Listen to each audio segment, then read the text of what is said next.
In just a couple hours, Advent will be over. The presents are wrapped, the trees are decorated, the Christmas cookies are out, the stockings are hung, the 4 candles are lit. We've spent our time in preparation. We've been making a place in our heart. But for many families, we're done. I mean, the presents will be unwrapped, the toys will be opened and played with, and in just a couple hours, for most people, Christmas will be over. But this Advent, we weren't preparing for a day. We weren't making a place in our hearts for stuff. We were making a place in our hearts for a person. We're making a place in our hearts for a baby. We're making a place in our hearts to welcome Christ into our lives.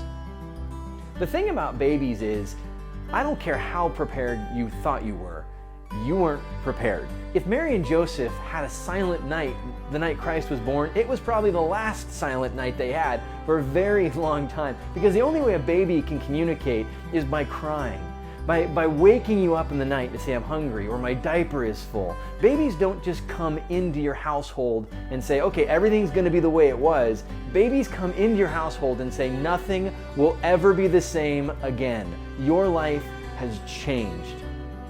And they get bigger, and they have a mind of their own, and they have a will of their own. And as you welcome a child into your home, it doesn't end the day the child was born. The day the child was born, it just begins. As we move out of Advent into the Christmas season, the challenge that we have to take with us is, am I just celebrating a birth, or am I celebrating a life? Am I just celebrating that Jesus was born, or am I celebrating that Jesus lives? Am I making room in his heart as an infant, as an idea?